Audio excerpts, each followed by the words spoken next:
Good morning, students. We were doing the chapter Path to Modernization, the political system in Japan. In order to understand any contemporary society, a knowledge of its history is essential. So, here you can see that early Japan, okay, until 710 AD,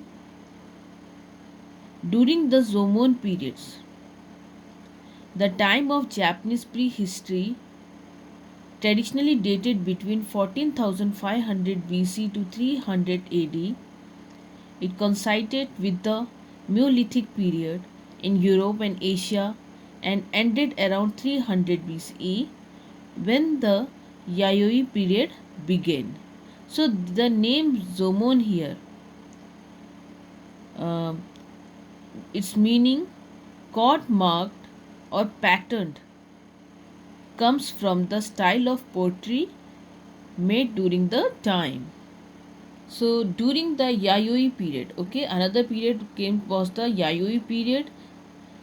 It started at the beginning of the Neolithic in Japan, continued to the Bronze Age, and towards its end crossed into the Iron Age. So the name Yayoi is come from the district in Tokyo where you can see the first artifact associated with this period were found in 1884. According to several Japanese historians, the Yayoi and their ancestors originated in today Yunnan province in southern China. So the Yayoi, they set the foundation for what would now be known as medieval Japan with the introduction of rice growing and metal working, which allowed for a population expansion and increase in weapon and armor protection for military purposes. So Chinese traveler during the Han and Wei dynasties reported that a queen called Himiko or Pimiko reigned over Japan at that time. So the Yayoi period brought also the introduction of iron and modern ideas from Korea into Japan. Its poetry gave the periods its name. Now come the Kofun period. After the Yayoi periods, by the beginning of the Kofun period, here you can see an era in the history of Japan from 300 to 538 AD. The date of the introduction of Buddhism, where the religion of Shinto, okay, where the religion of Shinto, it emerged from the belief of previous era and the Yamato clan, okay, rise to power and eventually becomes the imperial power. The period is named after the style of the burial mound. The burial mounds, okay, built for the members of the ruling class from the 3rd and the 7th century in Japan. Then comes Asuka periods. Um, During the Asuka period lasting from 538 to 710 AD, the end of the early era, Buddhism was introduced in Japan here in the year 538 or 552 and was promoted by the ruling class. So Prince Shotoku is said to have played an especially important role in promoting Chinese idea, the theory of Confucianism and Taoism, as well as the Chinese writing system, had also been introduced to Japan by then. Okay. So in 645 AD, Nakatomi no Kamatari, okay, Nakatomi no Kamatari started the era of Fujiwara clan that was to last until the rise of the military class in the 11th century. And in the same year, Taika reform was realized. A new government and administrative reform system that was established after the Chinese model. Here you can see All the land was bought by the state and redistributed equally among the farmers in a large land reform in order to introduce the new tax system that was also adopted from China. Then comes Nara and Heian period, okay, 710 to 1192. In the year 710, the first permanent Japanese capital was established in Nara, okay. Then you can see a city model after the Chinese capital. Large Buddhist monasteries were built in the new capital. The monastery quickly gained such strong political influence that in order to protect the position of the emperor and the central government, now the capital needs to move in Nagoka. So they moved the capital in Nagoka in 784 and finally in Kyoto in 749, where it would remain for over 1000 years. So the Fujiwara families control the political scene of the Heian period. Okay.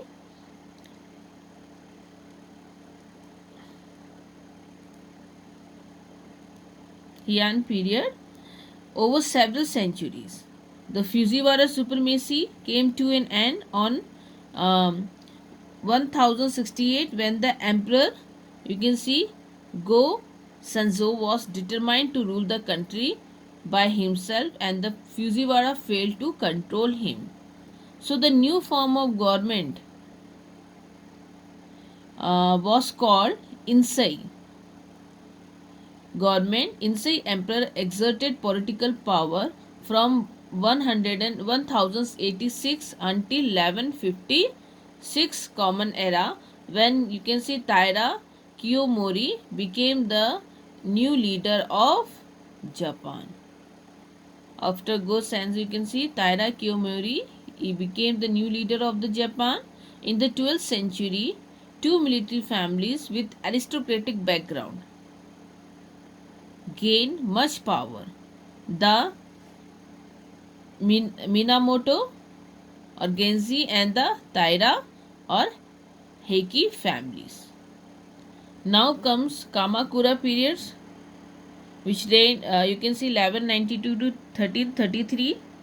So in 1185, the Minamoto family took over the control over Japan after defeating the Taira clan in the Genpei Wars. Minamoto Yoritomo established a new military government, and here you can see Kamakura Bukufu. Okay, he was appointed shogun. Shogun was the hereditary military leaders who were technically appointed by the emperor. So they are the military leaders. Okay. So after Yoritomo death, quarrel for supremacy started between the Kamakura Bukufu and the imperial court in Kyoto. So those quarrel for supremacy found an end in the Tokyo disturbances in 1221 when Kamakura defeated the imperial army in Kyoto and Hozo regions. Kamakura achieved complete control over the Japan. So by redistributing the land gained during the Tokyo disturbances, you can see they were able to achieve loyalty among all the powerful people throughout the country. The emperor and the remaining government officers in Kyoto lost practically all effective powers. Chinese influence continued to be relatively strong during the period of Kamakura. New Buddhist sect was introduced that we call Jain sect. Found large number of followers among the samurai, the warrior class, which were now leading social class. So in 1232 AD, a legal code that we call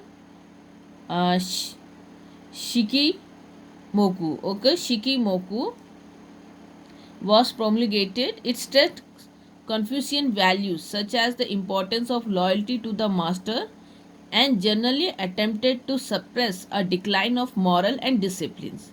So tight control was maintained by the Hozo clan and any sign of rebellion was destroyed immediately. By 1333, the power of the Hozo regent it had declined to such a degree that Emperor Go-Daigo was able to restore imperial power and overthrow the Kamakura Bakufu. Now comes Edo period from 1603 to 1868. So Tokugawa Ieyasu here he was the most powerful man in Japan after Hideyoshi had died in 1598. So in the battle of Sekigahara, okay, he defeated the Ieyasu. He defeated the Hideyoshi loyalties and or the loyalists and other Western rivals. So he achieved almost unlimited power and wealth. So in 1603, Ieyasu was appointed shogun by the emperor and established a government in Edo. So the Edo period, it lasted for nearly 260 years until you can see the Meiji restorations in 1868, when the Tokugawa shogunates ended and the imperial rule was restored. Okay, Tokugawa, you can see it was a military rule, and then we can see it was ended, and now here you can see the imperial rule. After Meiji, the imperial rule was restored. So the emperor moved to Edo, which was renamed as Tokyo. So Edo, in present, it is the Tokyo. The real power of the government lay with the shoguns or the big landlord. Here, at the time of Edo period, you can see the emperor was the nominal head. The country was divided into about 250 domains, okay, and you can see under the rule of the lord called daimyo. So this shogun, okay, they exercise power over the dominant lords, ordering them to stay on the capital Edo for a long period so that they would not pose a threat. He also controlled the major cities and mine. Now comes the samurais. Okay, they were the warrior class. They serve the ruling class as well as the they samurai the serve shoguns and the daimyo. This warrior class. In the late 16th century, three changes laid the pattern for future development. You can see the peasantry were disarmed and only the samurai could carry the swords. This ensured peace and order, ending the frequent wars of the previous century.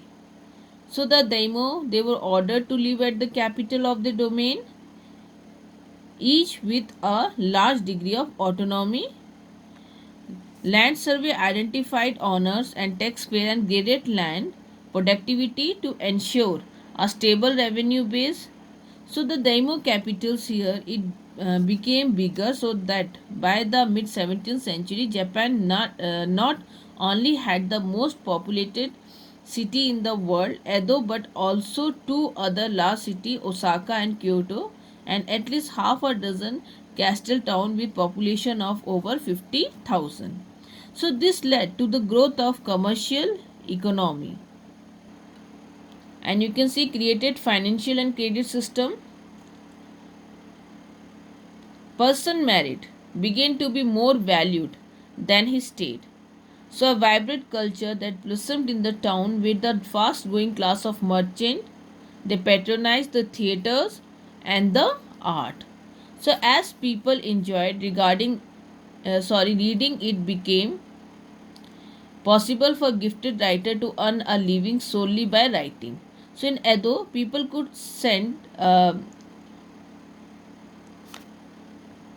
So here you can see Japan was considered rich because it imported luxury goods like silk from China and textile from India, paying for these imports with gold and silver. Okay, So what happened? It strained the economy and led the Tokugawa to put restriction on the export of the precious metal. So they also took step to develop the silk industry Nishizen in Kyoto so as to reduce the import. So the silk from Nishizen's it came to be known as the best of the world. Other development you can see such as the creation of a stock market, and you can see show that the economy was developing in new ways. Here comes social and intellectual changes such as the study of ancient Japanese literature led people to question the degree of Chinese influence and to argue that the essence of by being Japanese could be found long before the contact with China. So now comes the Meiji restorations 1868 to 1912. So in 1867-68 the Edo or the Toku Tokugawa era found an end in the Meiji restorations. Control of the country now it is direct under the control of imperial rule under the Emperor Meiji. Okay, in 1853, as you can see here, USA sent Commodore Matthew Perry to Japan to demand the government to sign a treaty that would permit trade and open diplomatic relations, which it did the following years. So Japan lay on the route to China, which the USA saw as a major market. For USA, it was a major market. Also, the whaling ships in the Pacific needed a place to refuel. At that time, there was only the Western country that traded with Japan. It was Holland. So Perry arrival had an important aspect or effects on Japanese politics.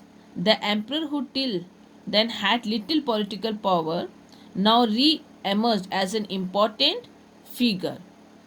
Okay. And in 1868 a movement it forcibly removed the shogun or the military leader from power and brought the emperor to Edo. And this was made the capital and renamed Tokyo, which means Eastern Capital. Officials and the peoples were aware that some European countries they were building colonial empires in India and elsewhere. News of China being defeated by the British was flowing in, and this was even depicted in the popular plays, so that there was a real fear that Japan might be made a colony. So there was a fear that Japan might be made a colony. So the government launched a policy with the slogan. Here you can see Fukoku Kyoei, Kyoi, which means rich country, strong army. They realized that they needed to develop their economy and build a strong army, otherwise they would face the prospect of being subjugated like India. So to do this, they needed to create a sense of nationhood among the people and to transform subject into citizens. So student, in today's video, we saw the historical background of Japan, in which we read the political system of ancient, medieval and early phases of modern time period. And we saw the growth of civilization, the culture, the economy and the political system. We saw that there was an influence of Chinese culture. There was social and intellectual changes. As you can see, there was the study of the ancient Japanese literature that led to the degree of or questions of Chinese influence. and now they start promoting their own culture. And in the next video we will see the Meiji. We will do work on the Meiji restoration